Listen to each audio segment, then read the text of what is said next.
All right, here we go. Stuff's happening. Planes are loading up. We're getting ready to fly. It is the final battle. That's right, Aces 22. Brought to you by Fox 3 MS, TacView, of course Eagle Dynamics, and Phoenix Task Force. Hopefully my audio is coming through nice and loud and fairly clear. We've got a lineup. We've got Harpia versus JTF. JTF being a combination of 343 and GTAG. A very interesting mix of pilots, and this is going to be a very interesting set of battles. As always, it's Plasma 1945 with you, and we're just getting set up here. Planes are taxiing. I'm going to play a little bit of music here as we get everything ready for you.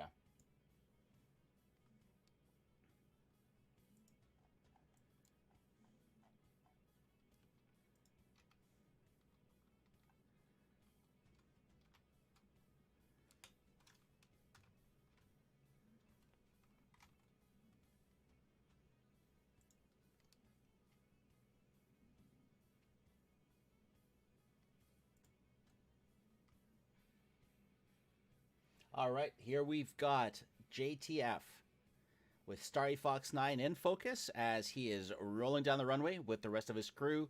We've got ATO 3 as our first set of matches.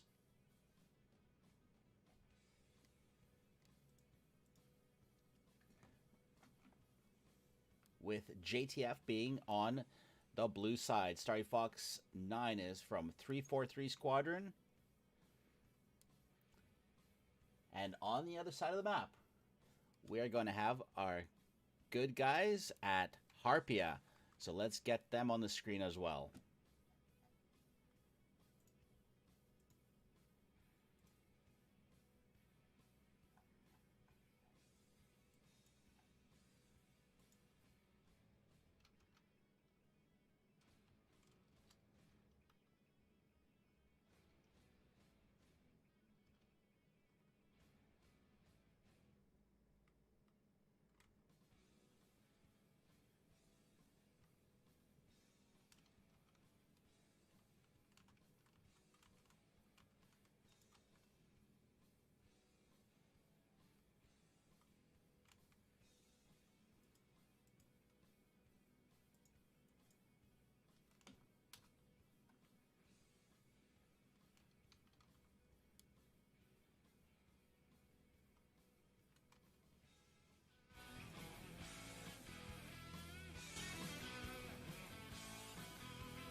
All right, we got them side by side.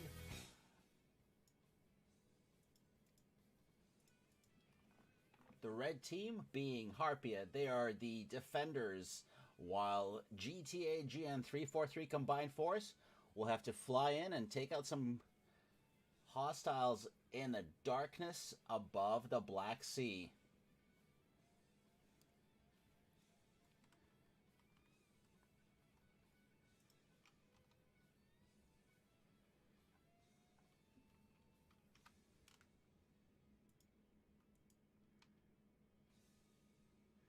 There we go. There's a much nicer view of the Harpia for you.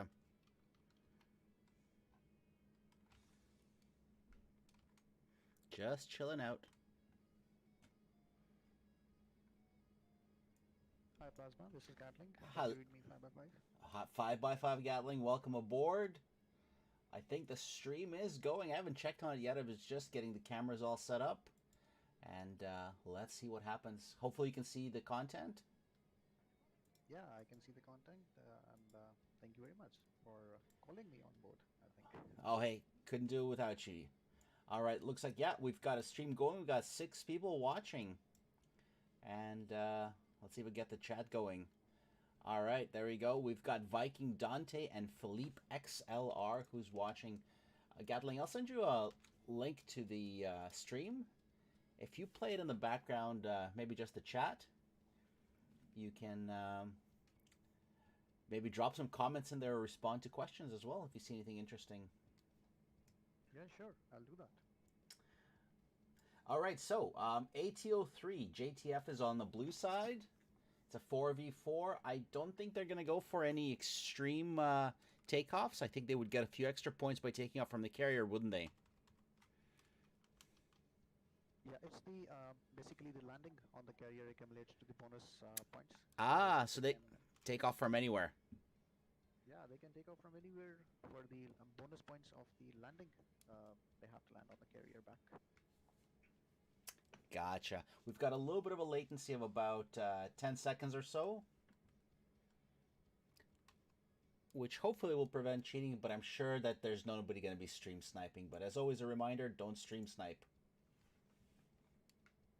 Yeah, I mean, it's both the teams and all the teams flying competitive. They have all, I think, developed that maturity, and I've seen most of them. They don't stream snipe, so absolutely no problem with that. Indeed.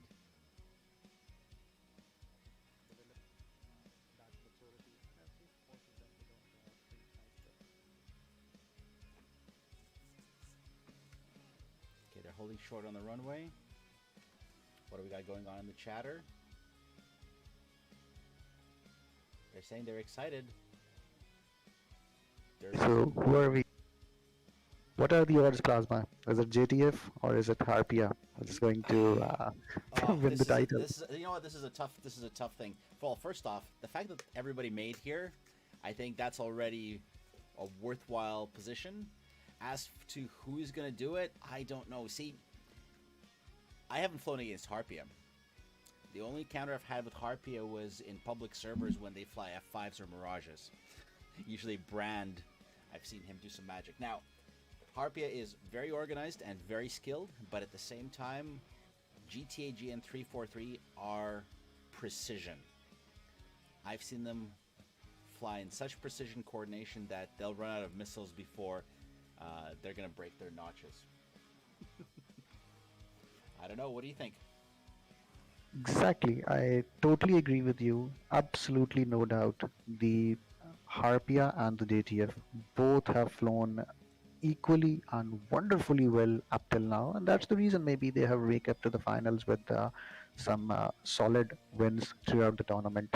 Now the odds are same for both sides. I think it's just a very minor difference. Even if you compare the performance of both sides throughout the tournament, you know they have flown equal number of matches, and the difference of the points between these points, I mean, one is on 1195, another is 1190. So such a shoulder to shoulder, I believe, 5 points difference between both sides, that they absolutely equal chances. Any side can pull it off, and I am honestly, I am looking for equally contested and a wonderful fight for the finals. Absolutely. I'm going to take a quick look at their weapon loadouts. Just a reminder for those who are viewing this stream or those who do a playback later on. There are some limitations here, Gatling, I believe, and that is 4 Fox 3s, 2 Fox 2s short range, and I think the 18s and the Tomcats can carry Fox 1s too, right? Yeah, it's 4 actives, 2 Fox 1s permitted to F-18s and F-14s, and 2 9 mics. 9X is not allowed. For the Jeff or for the Viper, it is 4 actives and 2 IRs. There you go, so it pays to fly an F-18. Yeah. Now you know what I'm sad about? There's no What? Tomcats. There's no Tomcats. Yeah, Tomcats have. Both of them, JTF and Harpia, haven't flown Tomcat for the entire tournament, and both of them mostly flew the F-16s and the F-18s. Oh, and there we go. We've got our first takeoff from Harpia. Our first two aircraft are in the air.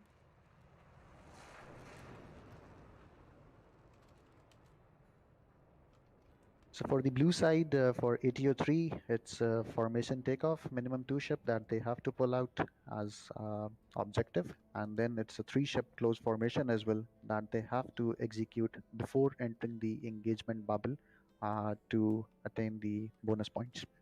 Gotcha. Well, I'm going to bring those guys up on the screen. Let's go split screen, and let's get them going here. GTAG are, look at that, Night Raid and Starry Fox 9 side by side, taking off and flying out. Look at that beautiful formation on them. Exactly. Beautiful. That looks great, guys. And how's Harpy doing? Harpy is going full spread. Let's get Derby up on the screen here.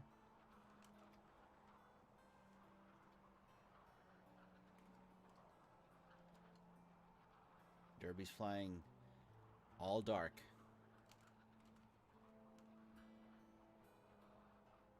With a single bag on the F-16s, so he opted to go for a single centerline tank, I believe.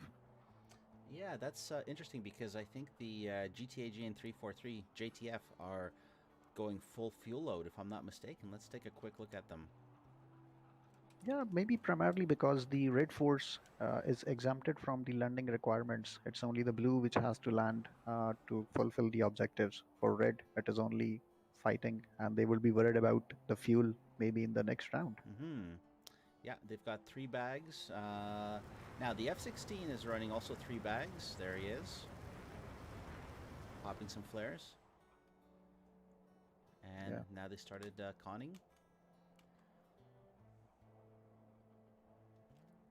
And Harpy is just flying quietly and into the night. They're heading out for their intercept. You know, this bonus event of close formation, it has some connotations as well. For example, if you get too slow to get the close formation of 3 aircraft adjusted and fly consistently for 20 seconds at slightly slower Mach numbers, the distance to the bullseye is almost same from both sides. So what you see is that the blue is pushed up into the corner by the red in ATO3 in particularly, because the blue opts for slower Mach numbers, run towards the engagement to get the close formation done, and they end up cornered into the corner of the bullseye.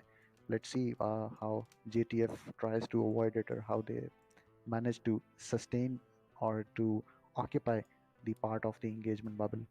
Yeah, you know what? Let's take a look. I'm going to jump over to let's take a look at TacView here, because this is actually pretty interesting what you mentioned here. So here's our bullseye that everybody's running towards now. Let's take a look at Harpy. Harpy is currently, come on, where's my clicking? Harpy is 47 miles out. Now JTF is 53 miles out. So that is that's about let's call it 8 miles difference, 7 miles difference, and that's quite a bit. That's enough for a 120 launch. Yeah, this difference is significant, and more so the problem for the blue force increases if they tries to get the close formation done at a speed of around 350 calibrated or something like that.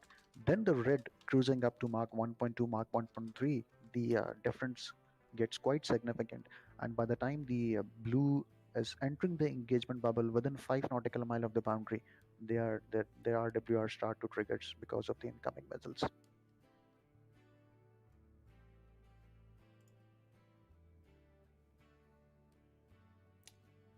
So we've got the 2 ships set up here. Let me see if I can get the labels here with a little bit more information.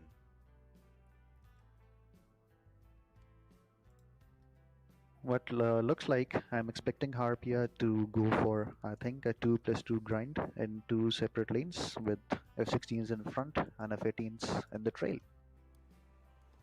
And the F-18s are going to be their missile carriers. Although, actually, well, they've only got an extra 2 missiles, so it's not really that much of a difference, right?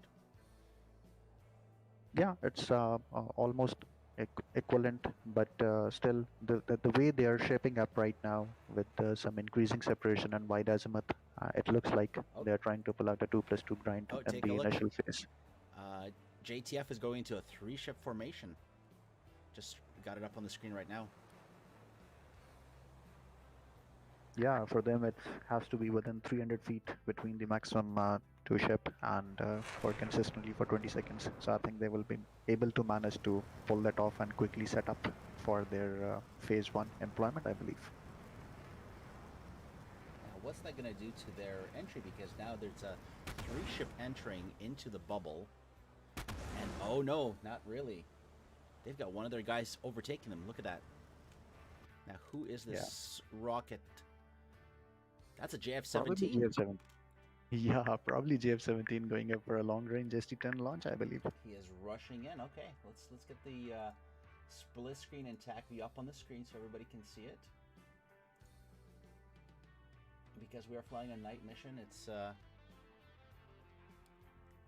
going to leave TacView up kind of as the main thing because you may not see very much. My apologies, I can't control the night. All I can do is increase my gamma. All right. So what do you think, Gatling? Should I put up Derby as our primary object for the red team? Yeah, I can see that, but I personally think first launch would be coming maybe from the ST-10 from the JF-17s of the blue side. Okay, there we go. We got the JF-17. There we go. He's going up. There's the launch. There's the launch. With a lofted shot. First missile's out. Let's track it. Probably at around 40 nautical miles of range, I think. 30, sorry. 30, yep. 30 is looking good. The missile's passing 53,000. It's heading right for Derby.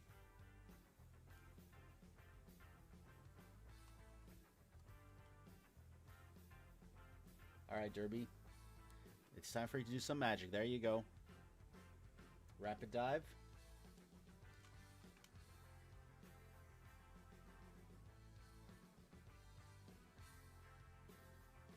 Missile's down to Mach 2.6. Derby's turning cold. The missile is still tracking him. I think it's still following him. Yeah, still following, but I think the deceleration has started, so probably would be able to evade him with the Mach number he has right now. And he's out of there. Okay. And now, Plasma, can you see the difference from the bullseye towards the blue side and the red side? So the difference has increased.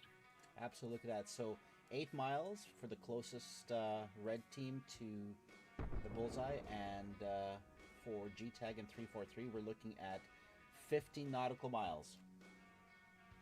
Yeah. Good prediction. Good prediction. Thank you. But that's why we supplemented the bonus objective with a carrier landing as well. That if somebody do insists that that's gonna be a problem for the blue side, we can drop this bonus objective and he can go for the carrier landing instead. All right, Starry Fox 9 is looking real aggressive. I'm going to throw him up on the screen. There's an M120 out from him on trigger. Trigger's turned cold. Both teams are good at notching. Look at that. Beautiful notch by Trigger. You just see those patterns on the TAC view. That AIM-120 looks pretty stupid. I don't think it's going anywhere. And look at that SD-10. The SD-10 is still chasing Derby. Look at that thing. It's a 0.49 Mach, and it made a 180-degree turn. I got to see that. Oh my goodness, that is the longest SD-10 ever. Can you believe that? Yeah, I mean, I appreciate the consistency of the SD10. It has being very loyal to the The target? launching platform. Yeah, Indeed. All right, we've got a stalemate of grinders. We've got some good skilled people who know what to do in their grinders right now. exactly. Like the way they were shaping up, right? Once they were entering the bubble, it looked like they will be going for a 2+2 grind, and especially with this limited loadout uh, and night environment. I think grind is the most to me at least, I think it is the most obvious solution you need to pull out in the phase one till the time you get the numerical superiority. As soon as you get at least one of the aircraft, then you can shape up, go for some wall tactics and pushing in at closer ranges. Now they are working pretty close to each other. Gonna throw Starry Fox 9 up back on the screen. And how are we looking here? On the other side,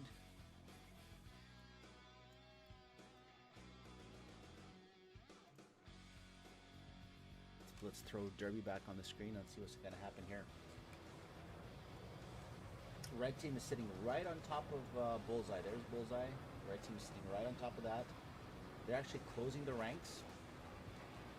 The 343 and GTAG JTF setup is tighter, but oh, where's Derby going? Okay, there's an AIM-120 from Rossman on Gueric. Let's get that missile view.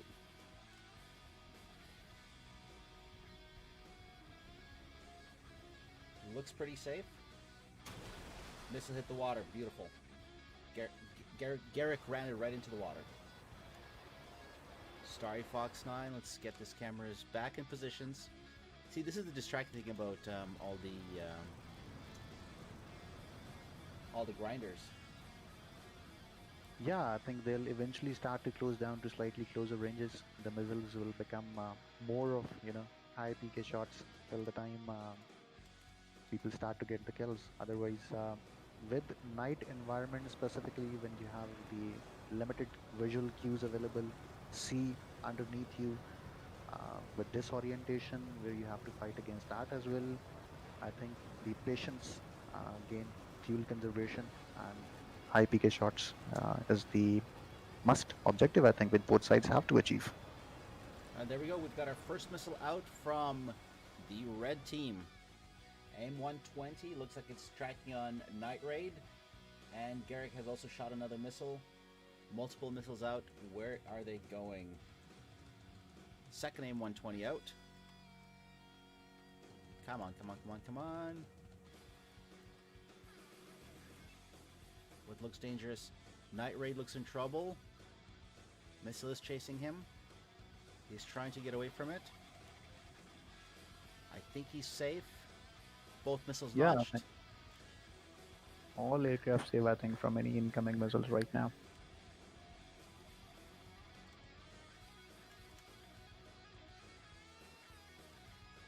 Who's gonna press?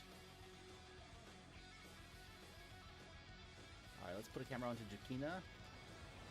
And there's the missile, just as predicted. AIM-120, looks like that one's going for Rossman.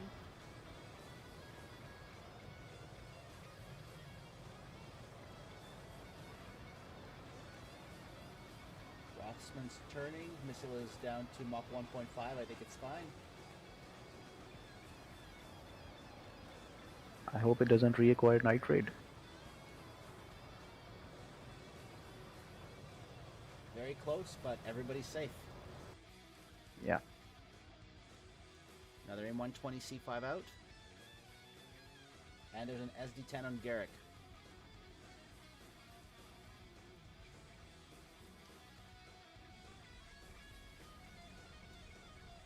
Alright, Garrick, run away from that SD-10.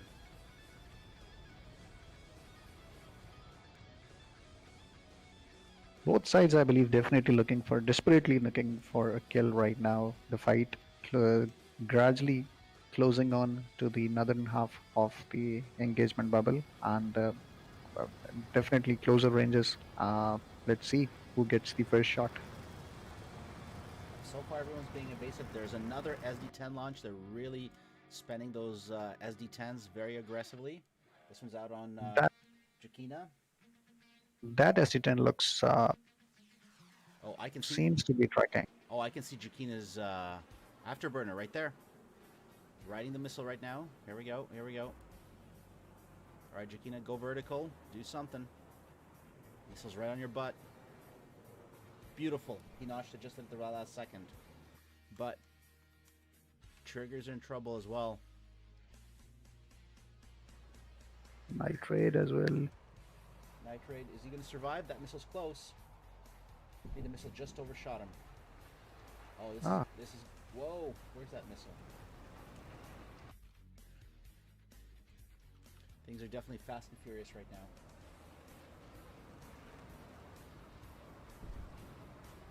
There's even an AIM-7 that's out right now.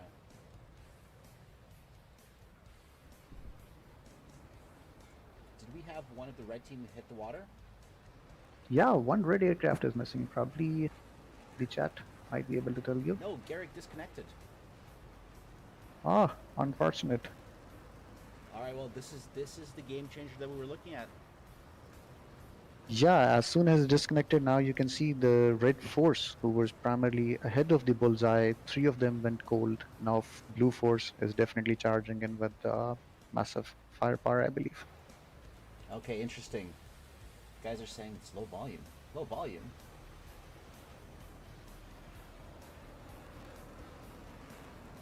All right, guys, I'll crank up my volume. Hopefully this sounds better. Let me know in the comments if you guys can hear me a little better. Second airplane has hit the water. It's a 3v3.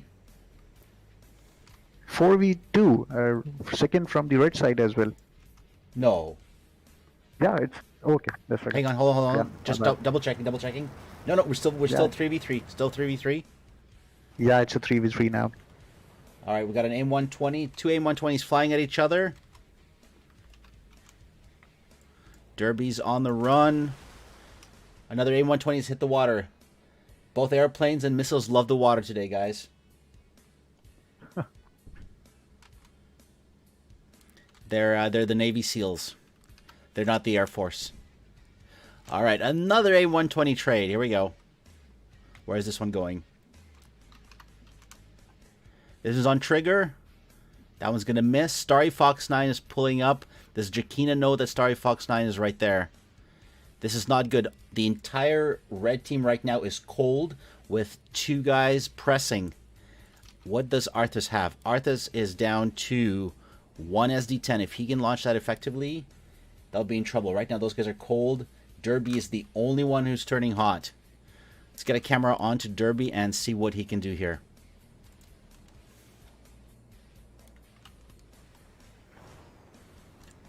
I hope Derby has the muzzle.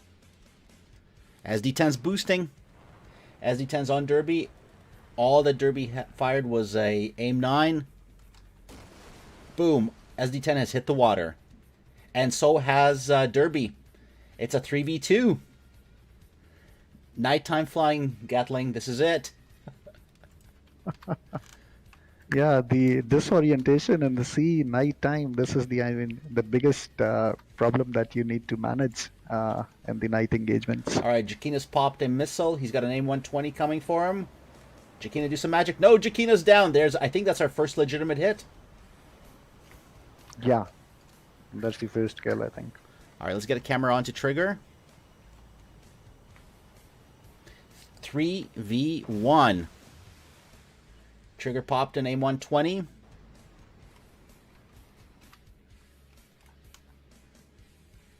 AIM-7 from trigger. AIM-9. Trigger shooting whatever he can. PL-5 on trigger. Trigger's diving. I have no idea where trigger is. Trigger's still alive. He managed to splash somebody. He's in a dogfight. Starry Fox 9 should be able to get him now. Otherwise...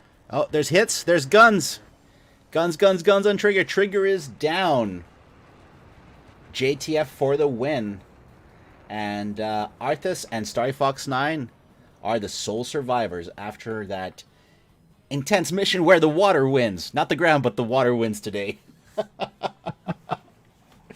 Yeah, absolutely. The water and I think the nighttime environment wins. I'm going to comment here. I'm going to put in, I got to do this. I'm sorry, Gatling, but I'm just going to say the water wins. That'll put some Yeah. smiles on the faces of Harpia. So just to clarify it in this case, for example, if the red hits the ground or if they disconnected events, the kill points are awarded to the blue force because after all, they contributed towards that controlled flight into terrain, and the disconnection, the benefit of doubt is given to the blue side. So the kill points are awarded to the blue side. However, if somebody gets disconnected from the blue side, there are no penalties incurred to them because the benefit of doubt is always given to the blue force throughout the tournament. Ah, gotcha. Okay, that makes sense. There are no penalties incurred to them because the benefit of now it's always given for the landing. They have to go for the carrier landing if Starry Fox 9 goes for that, or they can go for the mandatory objective or the compulsory objective is a straight in approach to land, for which we are looking for in line with the runway minimum 4 nautical miles, and the go round is not permitted, with the bonus objective of carrier landing. And if they pull out the carrier landing through a straight in approach, they will be able to achieve both the points, the bonus points and for the compulsory points for the landing as well. And so while this is happening, what I'm going to do is I think they've still got a few miles to go.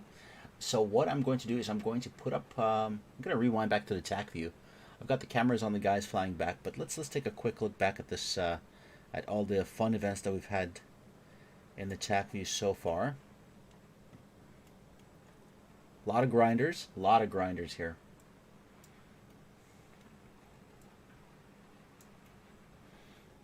We're gonna work this backwards, Gatling. All right. So first off, there was last off, Trigger hit Rossman with aim 9 and then got taken out by guns by Starry Fox 9. These two PL5s, I don't know. There's showed quite an obnoxious behavior. They didn't even seem to track Trigger at quite closer ranges. Let's take a look.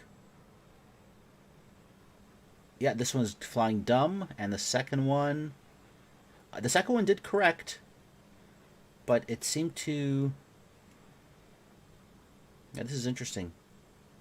It's almost like he had a magic shield and it protected him, hey? Yeah, Weird. I mean, the ranges are definitely closer, but the aspects were not too much hot, not a very drastically more rate of closure, I believe. The missile should have done some tracking before going haywire, but right off the rails, it seemed to go for a very big lead pursuit, I think. Definitely weird.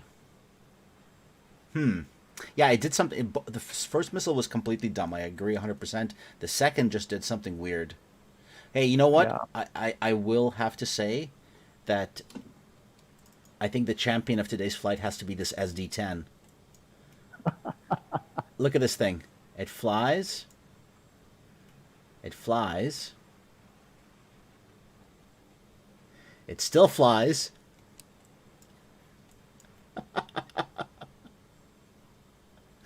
And then it finally goes down. That's a very long-living SD-10.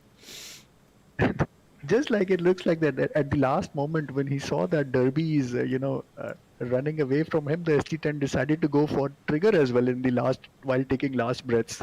Oh, let's take a look here. Oh yeah, right there. This turn right here, right? Yeah. That's awesome. There we go. Never underestimate the SD-10. It's the phoenix of the 21st century. Exactly. Okay, so let's take a look here. So, two beautiful grinders. There's the first few AIM 120 launches.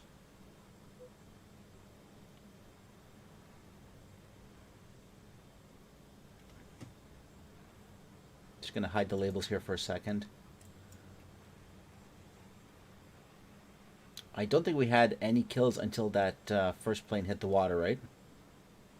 Yeah, I think the first kill was the ground kill, nothing before that.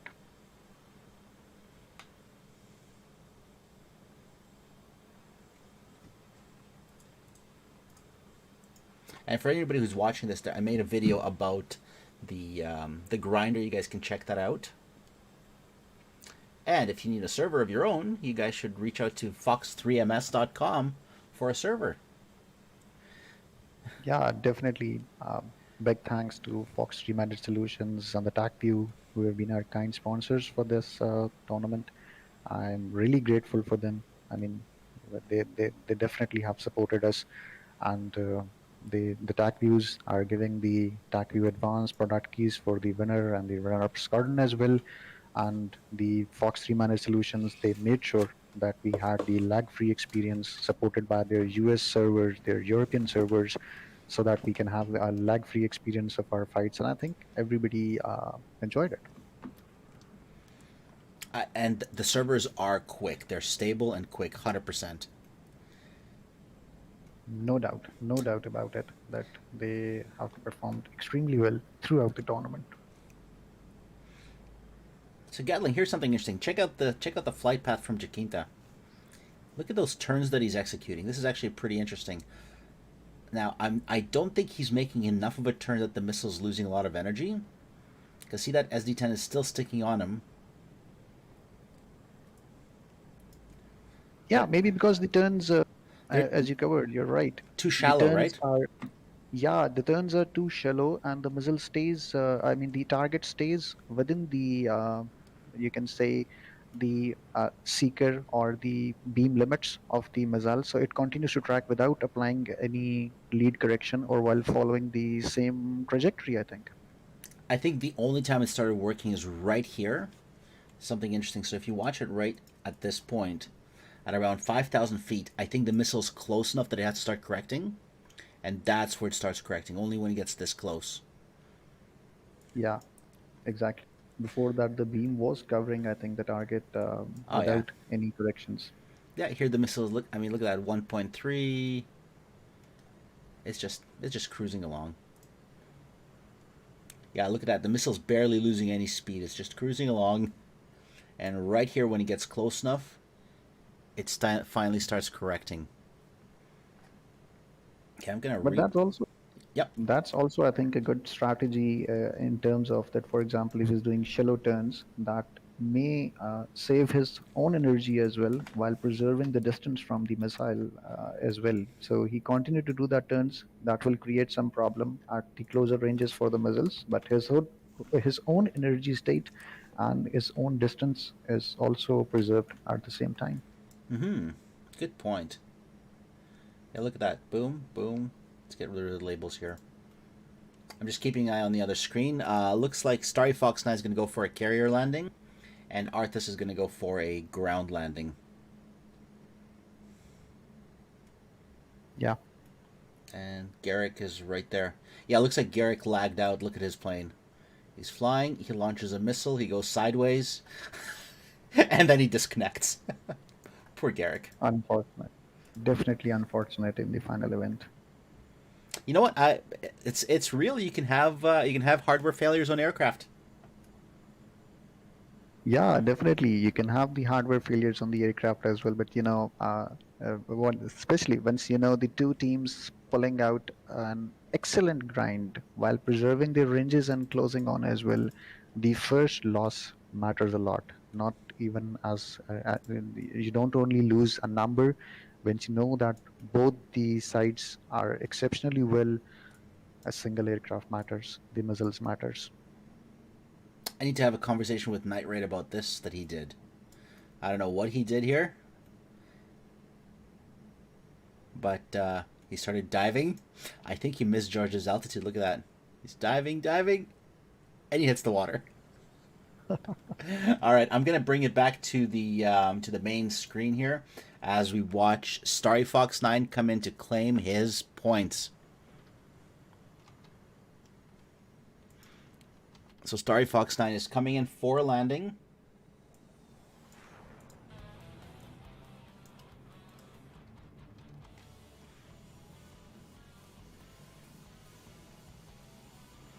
See if I can profile it so that we can sort of see his airplane.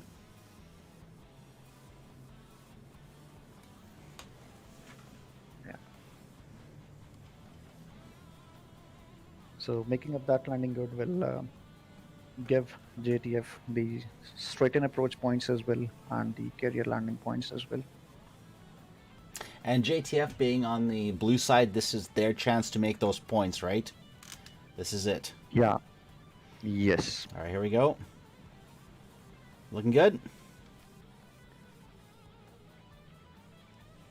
No, no wire, no wire. Afterburner. Good recovery. Good recovery. All right, while he makes that turn, how is Arthas doing? I think Arthas is on final. Yep, Arthas is on final. Arthas, we love you, but we're going to go watch Starry Fox 9 because carrier landings are way fancier than than ground landings. What do you think, Gatling? Yeah, definitely. Nothing against Arthas. Nothing against him. I mean, we love him. We appreciate him. He did some good JF-17 work, but...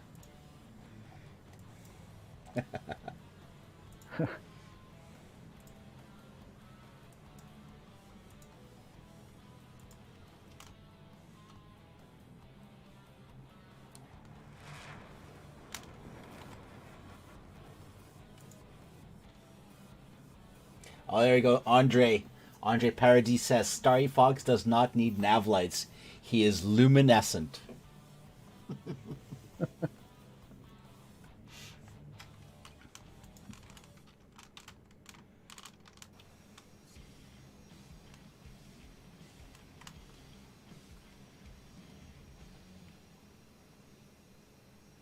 For the landing, they have looking for the darters make it to the runway to claim the normal landing points with the bonus objective of beautiful, and here we go. Carrier landing. And if they pull out the carrier. Here comes Starry Fox again. He seems a little high, but I'm just looking over his shoulder. No, I think it's looking okay.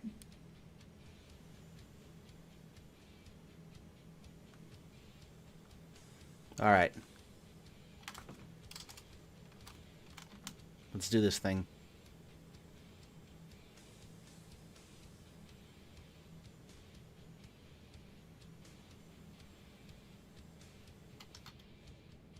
Here comes the touchdown.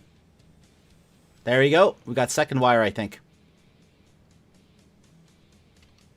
Excellent execution this time. Yeah, second wire. Nicely done. Great. There you go. There's a fancy shot of him taxiing around. He should pop some flares. I think he deserves it.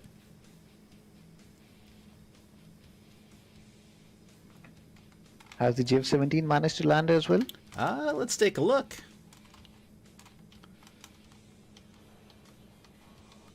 There's a JF-17. I think he gets points for parking so perfectly, too. Yeah, it's a perfect parking. I believe. Wow.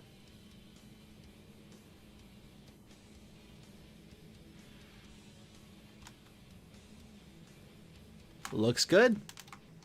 All right, there we have it. I think this is a win for JTF on this round. They made some good points. Yeah, two of them came back alive. They achieved the close formation points. They achieved the bonus formation, the bonus points. It can be either a three-step close formation or the carrier landing. So they executed that, coupled with the landing point objective as well. What they did lose in the round was probably one. They will get a penalty for the hitting the C. So it's an additional -10 for them. Not even a friendly loss, but additional -10 because it was a controlled flight into terrain by the blue side, and one aircraft got shot. So -10 for the friendly loss, and another -10 for a friendly loss, plus a -10 for the CFIT as well. So it will be a -30 for them. as per I think I can see the AMR, but still we have the air bosses doing the job, and let's see what do they come up with by the end of the round. Awesome. I'm going to adjust my brightness because we're going into ATO1 next, right? Yeah. All right. It's ATO1. I'm going to leave the trailer running for a couple of seconds here, and I'll be right back. I'm going to go on mute, grab a glass of water as we go into the second of 2 matches. This is our first intermission, and I'll be back in a second. Sure, same here. I'll be just back in 2 minutes.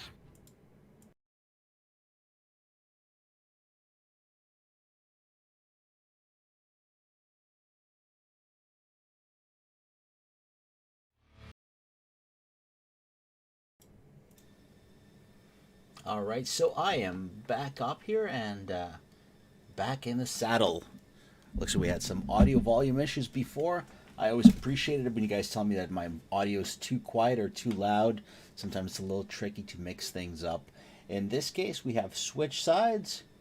We've got JTF on the defending side and Harpia on the blue side. What are their goals and missions? Well, in ATO1, it's all about destroying ground targets. And what I'll do is I'll throw up the TacView here and you guys will have an idea of what's going on.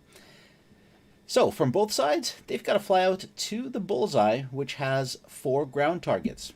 Now, these ground targets consist of 2 trucks, which have to be strafed, and 2 scuds that have to be bombed by Mark 82 bombs or something equally dumb.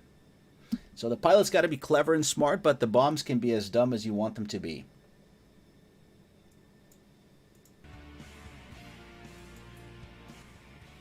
The neat thing about the setups with these ATO missions set up by Phoenix Task Force and PTF, major hats off to them for just getting this organized and coordinated, is that, gotta tell you, the missions are unique, they're interesting, and they are challenging. There's some missions where you're facing hostiles without any AWACS capability. In other cases, there's other sorts of things going on, so all sorts of interesting things are happening. And the unique situation of these missions is what it's all about, really.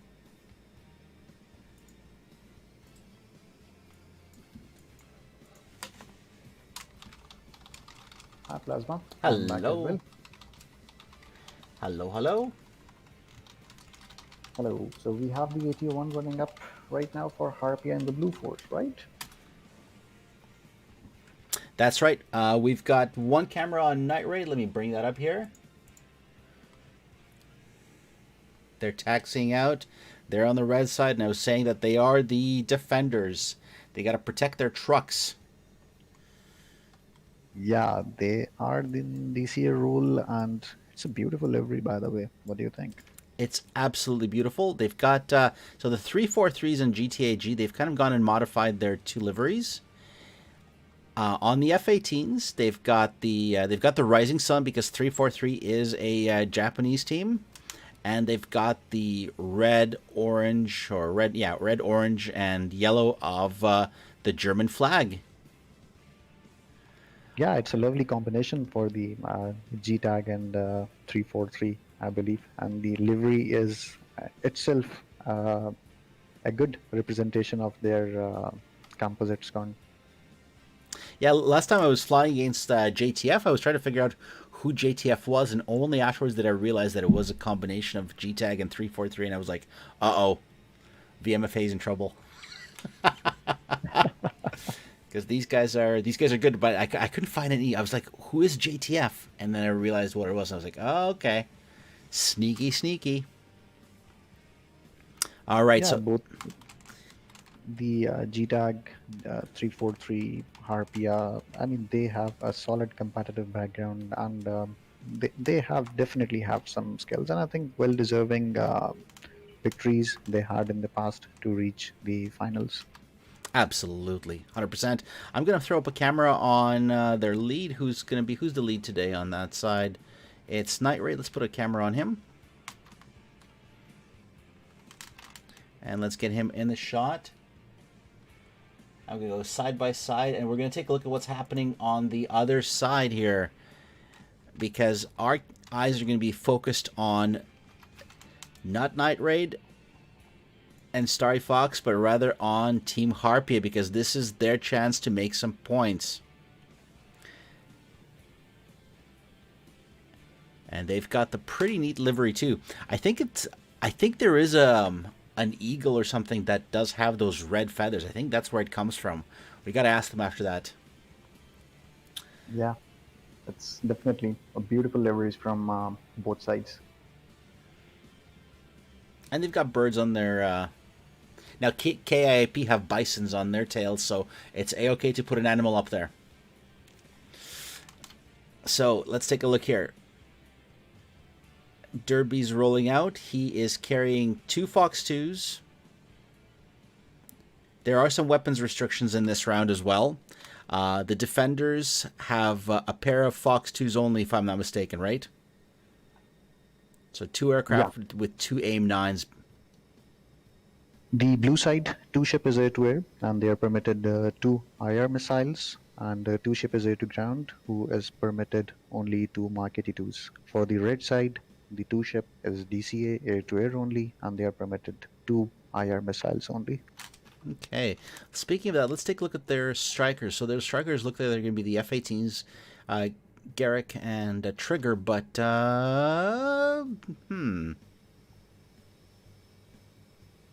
Okay, we got to tell Trigger that he's not allowed to take any missiles, right? Because I see two AIM-9s. Unless they're flying a mix. Hang on. See, now you got me all curious. Okay, yeah, they're flying a mix. Yeah. So Chuck is going to be striker number 1, and Garrick's going to be striker number 2.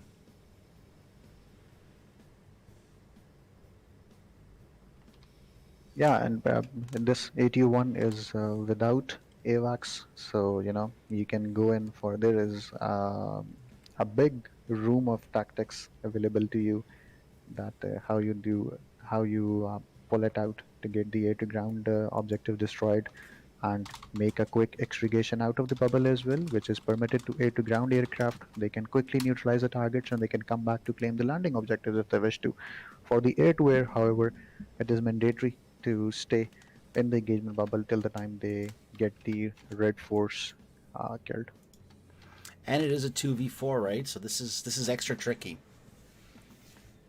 Yes, the air to ground are permitted to engage the opposite side with guns, but 4 aircraft coming in front of you without AVAX, the red side is also in effects that he may be carrying the 9 mics, he may not be carrying the 9 mics. You don't know what they've got and what they're bringing. Yeah. This is definitely interesting. I'm thinking about this right now. I think this is one of the missions that I don't know if I flew. It might have been Finch that flew this mission, but no, we had the cancellation. I think this is just at the end of February. We didn't get to fly this mission, but we were practicing it. The red smoke is available to the blue team, right? So they will see red smoke on the target. So it's not that they're blind flying towards the targets. No, the targets are in the closer vicinity of the bullseye. They have the stare point for the bullseye, and once they get closer, they will have the red smoke, which will tell them visually where the bombing to scud targets are. And similarly, we have a separate orange smoke to indicate that what are the strafing targets, and they need to gun them down. There are 2 trucks positioned for the strafing, air-to-ground gunnery, and 2 scud launchers positioned for the air-to-ground bombing. Okay, let me pull up those ground targets real quick here. So here's the 2 scuds. They're sitting in the middle of this nice little clearing. And the scuds have to be hit with bombs. Exactly. And there is a different amount of points you will earn. So even if you damage them, you still get some points. But if you destroy them, you get all the points. Yeah, so the 50% damage criteria is fixed. If the damage incurred is more than 50%, they will be considered destroyed, and 10 points for each target will be awarded. However, if the damage is less than 50%, the damage points will be awarded. That is 5 for each target. Now, what about these trucks? So the trucks have to be gunned down by cannons, right? Yeah, they needs to be gunned down. Even a single pass with some bullets on target will neutralize them. So no big deal as long as you get a proper pass and you fire right on the target. Now, here's a question. Do we care who guns down the trucks? Can one of the defenders come back around and finish off the trucks for the points? For the bombing targets, obviously the air to ground is going in for the destruction. But the air to air, for example, the two ship which is carrying 9 Mike, if they get the opportunity for the strafing targets, yes, as per the rules, they are allowed, as mentioned by the ATO, to take down the strafing targets by themselves as well. Gotcha. Okay, cool. So it gives them an extra chance. If the strikers get taken out, they can still make a little bit of points by strafing the targets with their guns. Yeah, they can do that. Cool. All right, let's take a peek here. So there's Harpia on the ground. How's the chat looking? JTF is ready and standing by, and I guess we're just waiting for Harpia Town announce that they're ready to roll.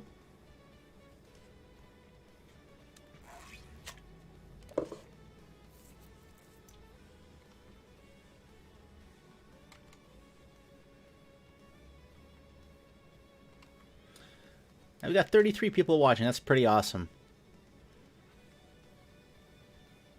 Yeah, great.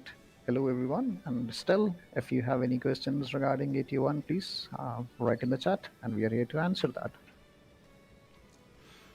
And if you have any questions for the captains and the pilots too, because we'll have a debrief after this, so your questions, get them ready, drop them in the chat. All right, Harpia is rolling. Derby's on point.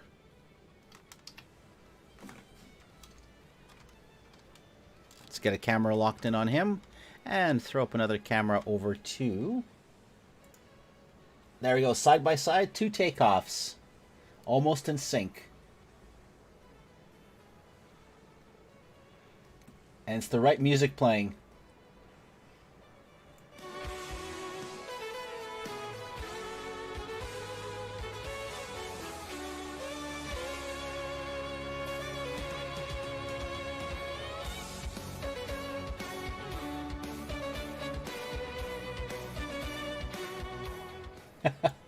There you go, some final countdown for you guys as these two groups fly off to the final battle, the final of the final battles, right? Yeah, the final of the final battle.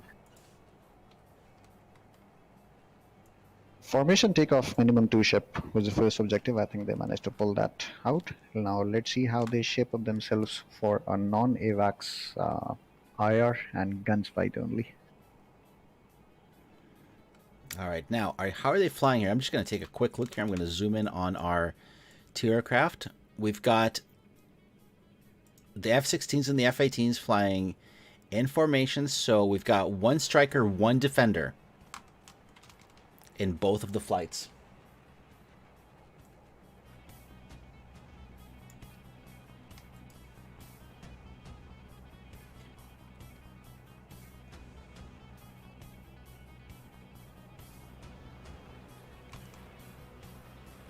All right, as they're ingressing, I'm going to jump over to TacView just so we get an idea of what's going on here real quick. All right, here is Harpia. They've got 67 miles to go until they get to the Scuds. And Starry Fox 9 and Night Raid are 57 miles away, so they're a little closer. And on their way in. Let's take a look at their altitudes for ingress. Always something important. Where are these labels? Real low. Starry Fox 9 is, wow, they're at about 2,000 feet coming in. On the other side, Harpia is going in high. One of their F-18s already breaking 35,000, 28,000. They're doing a rapid climb up into space. Yeah, you know, the plasma in ATO1, let me just, as per my experience, I think now it's a two-way gamble.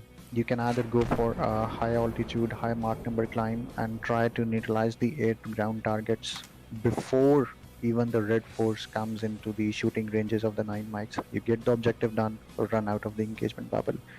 But then it's a compromise. While coming in from the red side, you don't have any fuel limitations, you don't have anything to land back. So what if you tries to pull out from the blue side, go high Mach numbers, and the red achieves the same? Right on the merge, you are vulnerable to them with no missiles on board with you, while they are having the air-to-air missiles available. All right, so Andre is asking, what's the future for competitions from PTF, and when can we expect another set of aces? Gatling? Okay. What do you feel? Yeah. So I think we started off with the sequel of the large force employment missions as well. We are primarily right now looking over to the second sequel of that as well, with some modification and some changes to go up with the large force employment mission. ACES LFE 22-2. The details will be shared as soon as we are ready with the setup on the ACES Discord. And similarly, we are just looking for an appropriate time window, because right now too much tournaments and leagues are already in line. The house of the SARH is there. Then there's a Generation 3 league by TMC. The SATAL is still in the. So we are looking wait and see tactics to see for an appropriate window where we can push out to ACES 22-2. So I think as soon as we get that window, we'll make the needful announcement for that. There we go. It's coming back because I think it's so popular that it's not going to go away. All right, you know what? Gatling, I'm worried about JTF. I am worried because these guys are high. I'm sure they can see them. I've tried this in the training. I've tried doing the two-ship engagement. And I'm worried that that JTF might be in trouble here flying so low. Yeah, you know, this low altitude flying, if there are mountain cover to protect you, or if the adversary is also at low altitude, it might save you from the FCR coverage or anything. But with 35,000, 40,000 aircraft coming in, the footprint of the radar, it's so enormous on the ground. If correct elevation is suggested, that you can't hide it. Yeah. Until there is some mountain, big mountains to protect you from that. And these are tiny little hills, honestly. Yeah. All right. Derby has dropped all his tanks. He's slick and he's fast. I'm gonna throw the cameras up on him. They're starting to get close. I'm gonna bring up TacView as well. Yeah, it's quite a quick engagement, you know. Iron guns, it will be finished in within 2 minutes, I believe. You know what I'm going to do? Just for the benefit of everybody, I'm going to put cameras onto the two defenders. Nothing against JTF, but there's 2 versus 4, and I'm going to watch the two.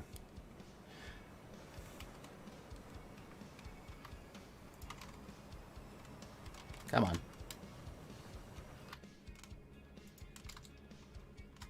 There we go. Starry Fox 9 and Night Raid. Looks like Derby has seen them, and Derby's going for them.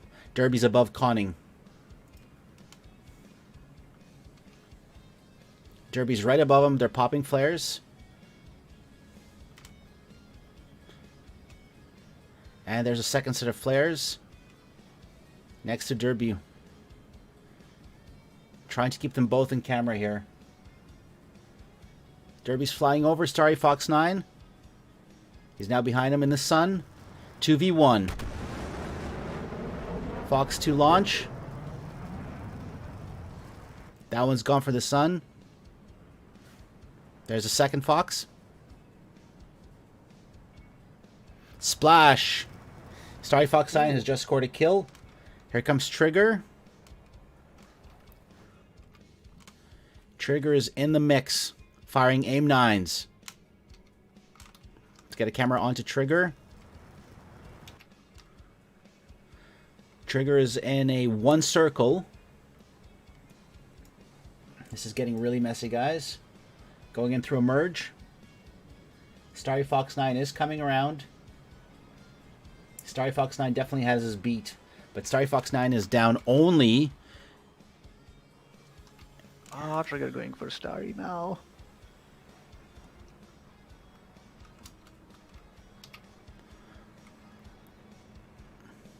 This happens in a non-exact scenario. Is the merge? Oh, they merged on them. They've merged on the friendly. Communicate, communicate. No, this is this friendly fire that I'm seeing. I'm seeing friendly fire. Did Starry Fox 9 just take out? No. Negative, negative, negative. Okay, here comes Garrick. Garrick is coming up behind them, shooting guns on Starry Fox 9.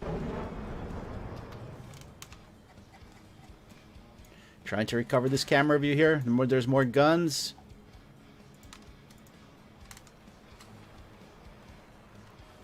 There you go. There's Garrick. He's on the 6 of Starry Fox 9. Chuck is pushing in as well. It's a 2v2.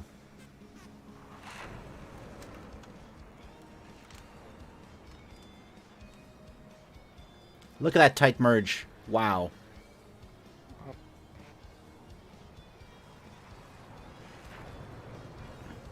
Night Raid is trying to get Garrick off of Starry Fox 9, 6 o'clock. And they're right above the scuds. It's down to Chuck. Chuck has just gone down. Starry Fox 9. It all comes down to this. Night Raid again behind Chuck now.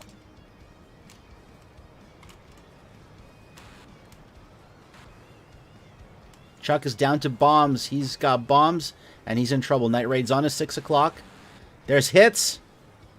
Chuck is down. This was fast and furious. Starry Fox 9 and Night Raid have denied all the points. Well deserved, guys. That's a lot of flares. Yeah, and I think Night Raid single-handedly got 3 of them, I think. Let's pull it up. Let's take a look here. Night Raid has 2 kills and Starry Fox 9 has 2 kills. Gotta do some rewinding. There was a moment where Night Raid and Starry Fox 9, I thought they were going bittersweet friend on friend, but no. They were on the tail of the same hostile. We're gonna get some formation flying from them. Well, that was quick. Yeah, that was pretty quick. I think now they will reset the server and Plasma, if you just give me 2 minutes, I'll just quickly go to talk to the air bosses regarding the after mission reports and for the declaration of the champions card. Sounds good. I'll be back with you in around 2 minutes. All right, sounds good. Pleasure as always. I'm going to put everything on hold. We're going to leave this flying for a few minutes. And wow, that was quick, guys. I'm going to do a rewind here. Let's do a play-by-play of what just happened because that was quick. I'm going to go to TacView and wow, guys.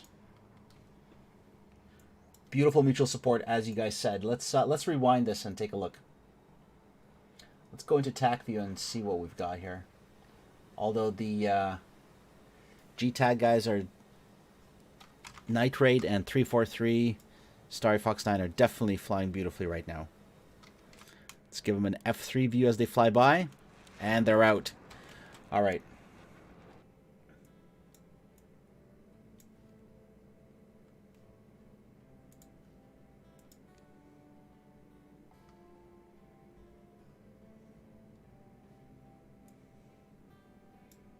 See if I can play this back and save this file, guys.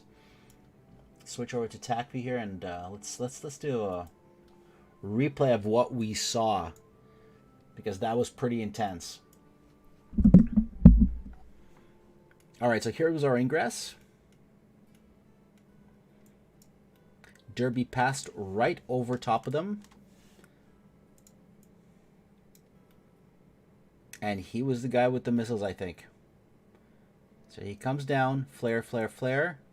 First aim 9 goes gosh knows where from Night Raid.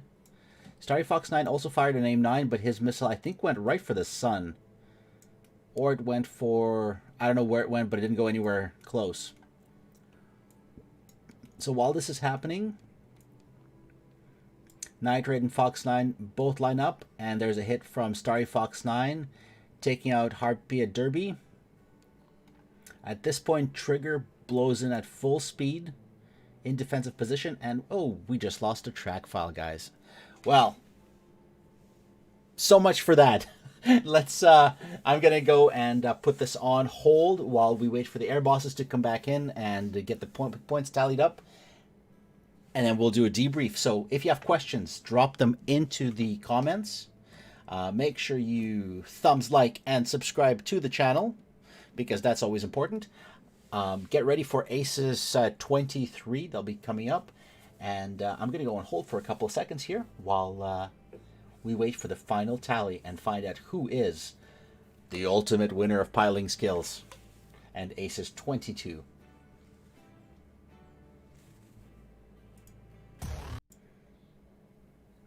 Absolutely, I would say let's do it. Let's bring them on and let's play this in the background while we go through the debrief.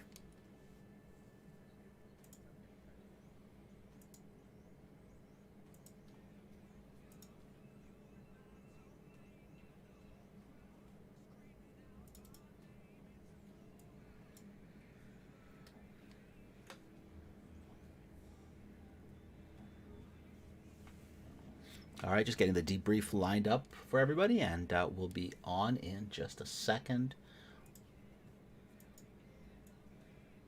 with the discussion of the events. Now it's the time to drop any questions, any fan mail, any no inappropriate pictures. I was going to say any images, but no inappropriate pictures, please. But drop that into the chat, and we'll be able to ask those questions.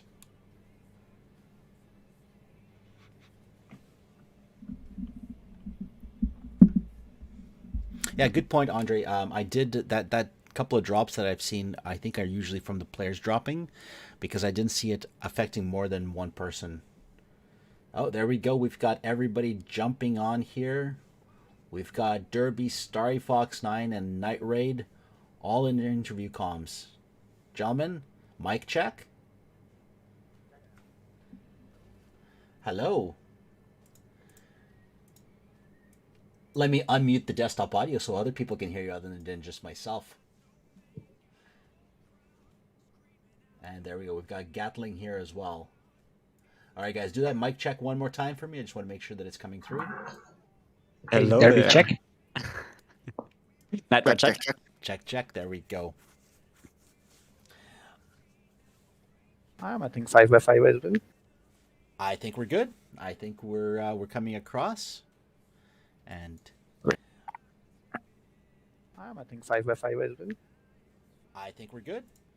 Okay, everybody. So, do we have the points? Do we need a drum roll? Yeah. So Kula was the primary air boss for the match, assisted by the Predator. We had a quick discussion on the rounds flown in terms of the objectives. And Kula, would you like to go the scores?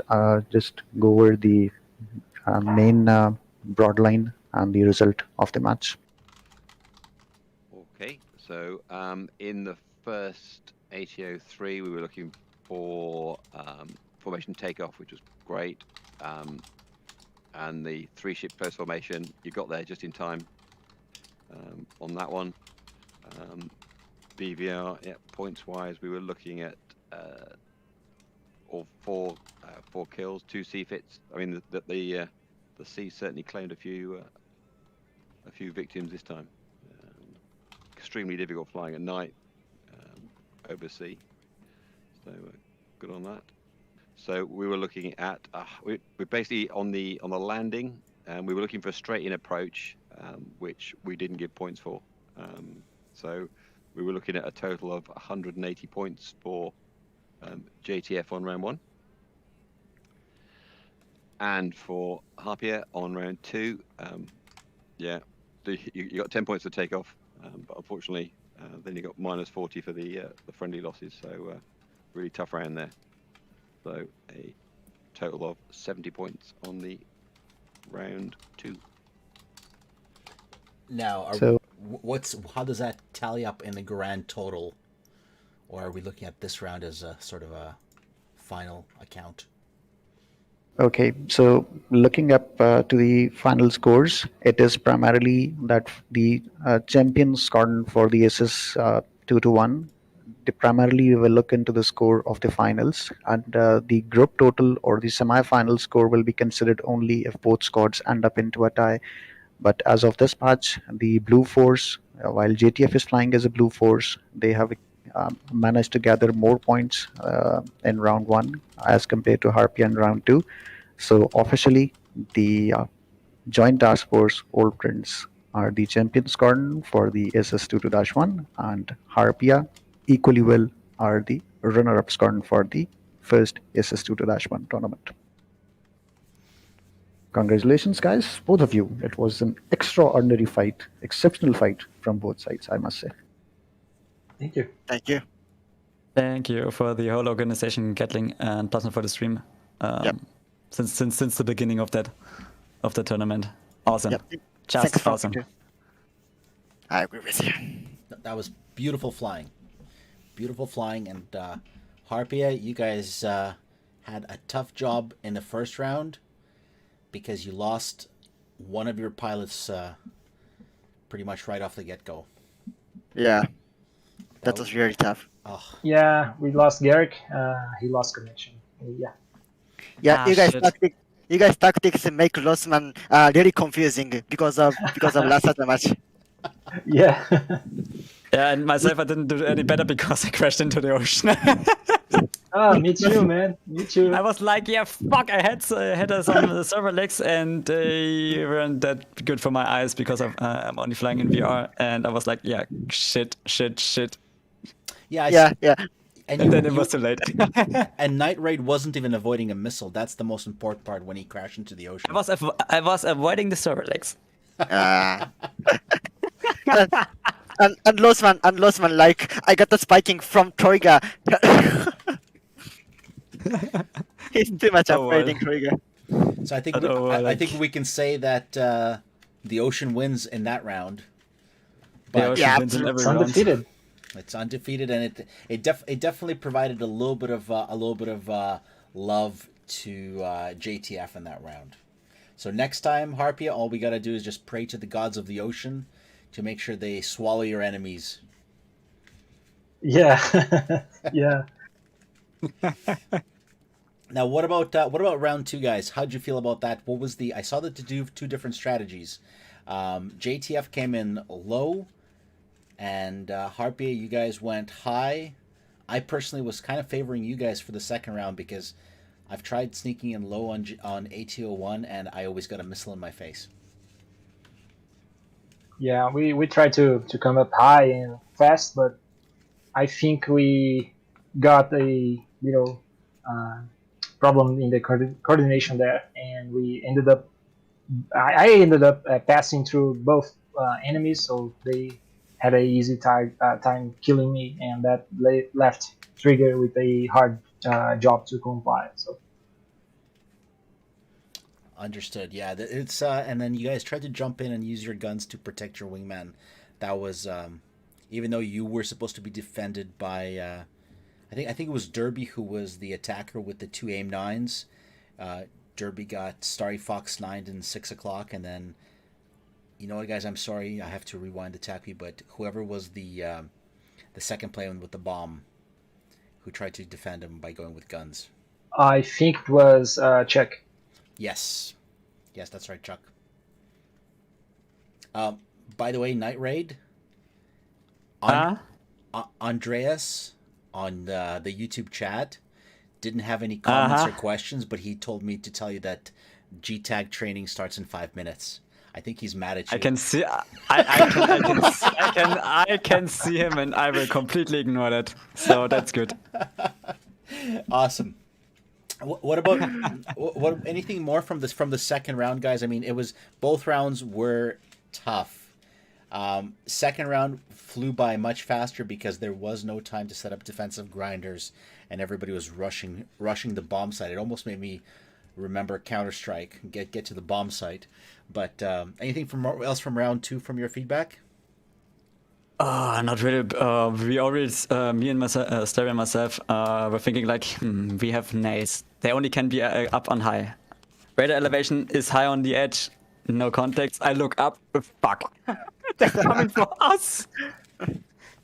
Yeah, Our plan was to push on the bullseye to get the targets on line on sight. But in the end, I got surprised because some of you guys raid straight between us, and the other guys were flying. Yeah, and I have no words about it. yeah, Two I'm Fox the same as 2 Fox 2 stats and guns only. Yeah, I was in that moment that I started done. diving on you. I was at Mach 1.7, so I was like really fast. Yeah, I was the same as I got the visual on you guys from 10 miles away, and I'm like, fuck. You know, guys. Yeah. So thanks to you guys, this stream will never be monetized again. But that's okay. I don't mind. You guys, this was a final match, so it doesn't really matter. Can you see my screen? I'm actually streaming that part of the fight where you came in. Yeah. I don't know if you can see if the quality is good enough, but Yeah, I can see you clearly. Quality is good. so I tried to get, I think it was Starry that I got on the camera, and you can just see Derby above flaring and diving, and Derby redirects to Starry Fox 9. Night Raid kind of goes underneath him. Inverts, drops his tank. First missile just goes completely silly. It looks like Battlefield 3. Oh, totally. Battlefield Sorry. Yeah, you just have to eject, grab your AT-4 launcher, fire it, and then jump back in the airplane, right? Yeah, sure. Yeah, and then, so there's the hit, and then Trigger comes through, and Trigger really wants to help here. He pushes in, fires an AIM-9, and he is just being chased down. Night Raid. And now I made a terrible mistake because I got in a stall, and yeah, it took me some seconds to get it again in control. Was a terrible mistake for myself. Yeah, but you're still alive. Yep, Starry Fox 9 came in just in time. How busy were the comms for you guys as defenders? Were you guys was there a lot of panic and screaming and help me, or was it pretty clean? I remember Zed told me was- he's in store, and I came in to help him. Yeah, but overall the comms were organized and straight on the point. With I'm offensive and he's defensive, I'm high, he's low, or whatsoever. And we managed ourselves to get it perfectly because we didn't have any data links between us. This was a really important spot right here, and once you guys both merged on Trigger, I actually, if you rewind the stream, just before Garrick comes in, right here, I thought you guys were bittersweet. I thought that you guys were going to go red on red here.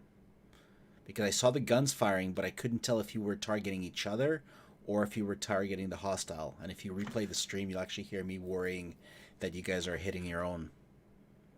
Because I was too No, busy. all good. I mean, it was close, yeah, for the Fox 2, and I shouldn't have to shoot, but it was the worst case. I have line of sight.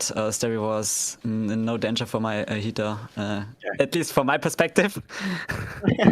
But But- it's okay. it was. I mean, it's not the first time anyone has shot a friendly. And what about on the we hard... need to make a decision as soon as possible. Yeah, either you stay or you fight or you shoot or you don't, right? Real quick. Absolutely, yes. And so here's another question for Harpia now. What was the comms like on your side when you've got the engagement? Were you able to detect the two low flyers? And this might be strategy for those who are entering into Aces next year. When there is no AWACS, could you see Night Raid and Starry Fox 9 coming for you guys along the ground when you were ingressing? Yeah, we detected them.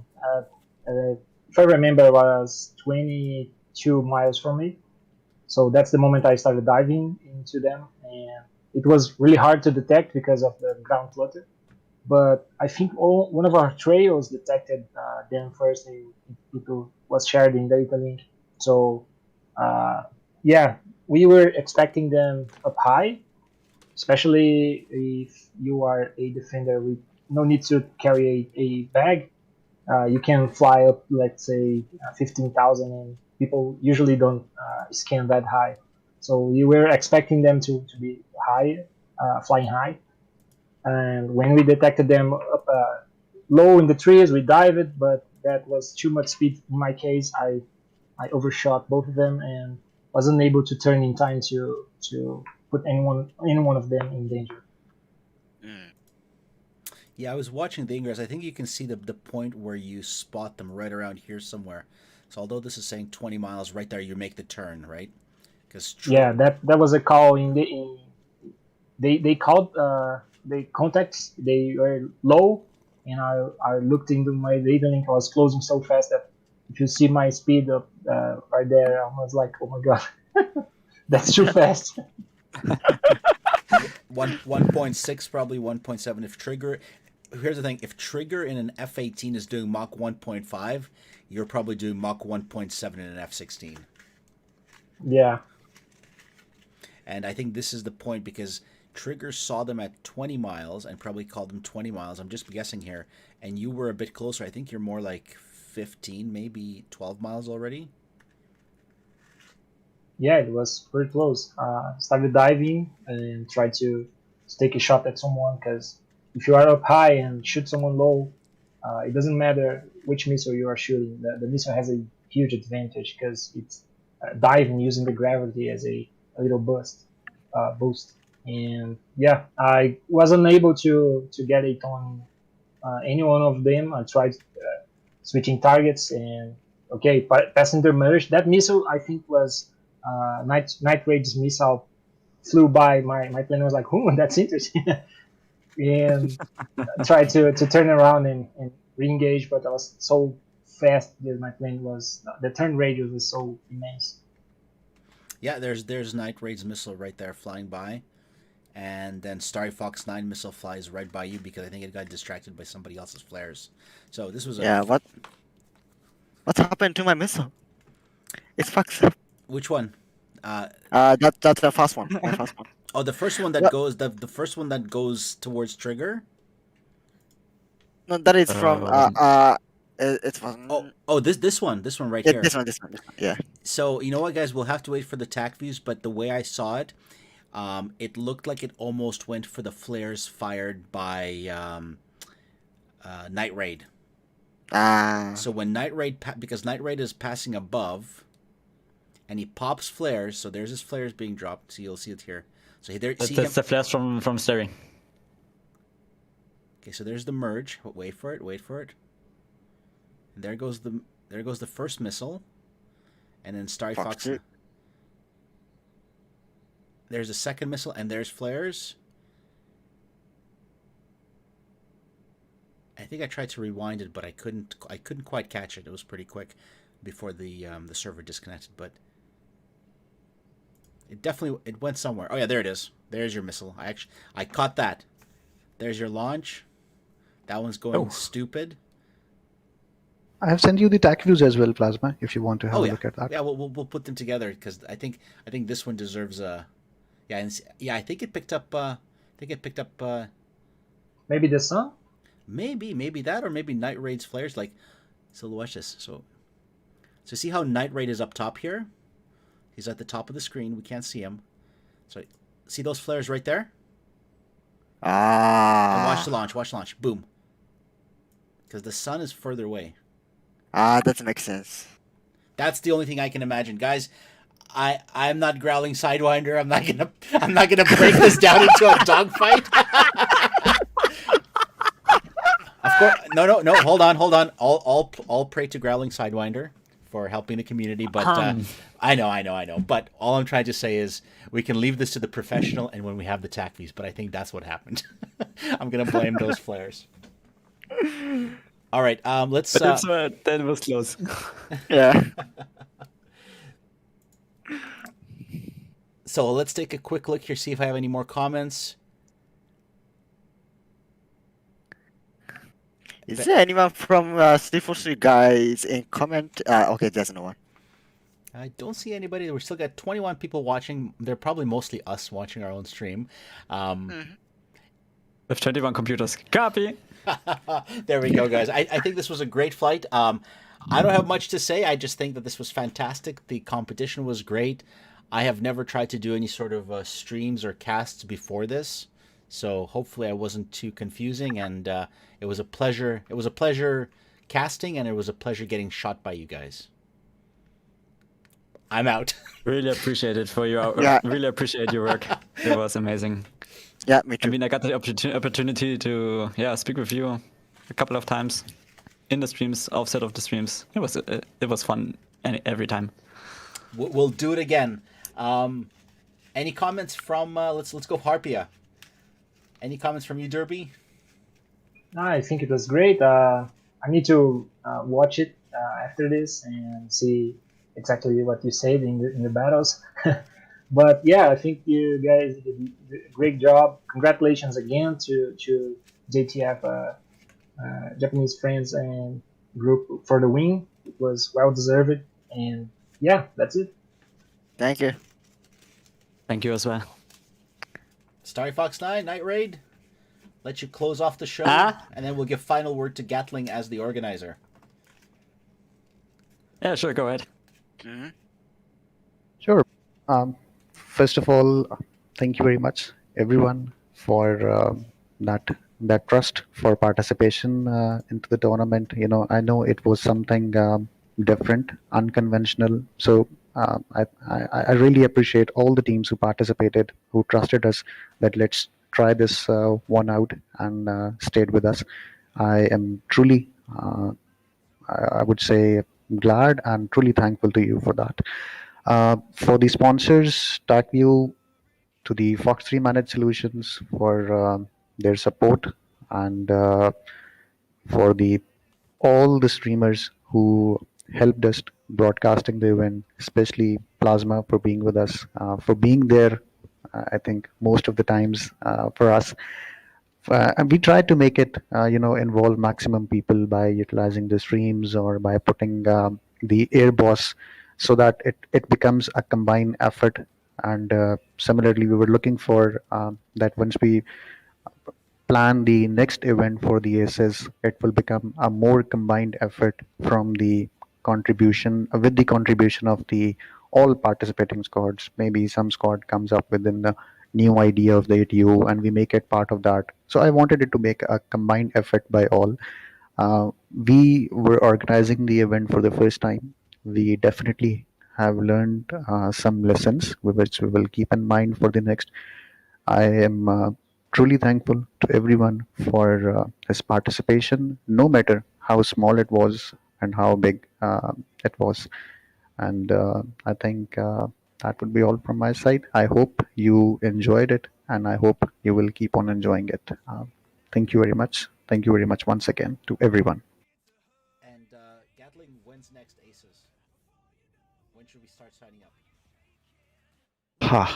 That's a good question. I think, like I just mentioned, that we are just looking for an appropriate window so that we don't disturb the other tournaments as well, and we don't want to, over pressurize the teams as well, that this tournament becomes a headache or hectic for them. We try to make the schedule this time as well pretty open to everyone, that you can decide any day, any time, regardless of anything else, as per the convenience of your teams, your pilots, so that there are no strings attached.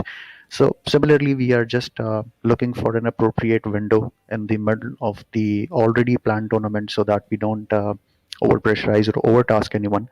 And as soon as we decide upon something, I think we'll make the needful announcement. And I'm going to drop a link to the Aces Discord as a pinned comment on this video. If people have watched this far, they can scroll down to the comments and have a link to this Discord. I'm just thinking of how we get other squads who might see this video to join up for next round, so that we've got the community still growing. Sure, appreciate it. Thank you so much for that. All right, I think that we are here to congratulate all the teams that participated, but especially JTF and Harpia. Super thanks to Phoenix Task Force and we'll see you in Aces 23. Hip hip. Hurrah! Hooray! Okay, let's try that one more time. Hip hip. Oh god. Hooray! Hurrah! All right, guys, that part I'm gonna cut out from the back. Oh god.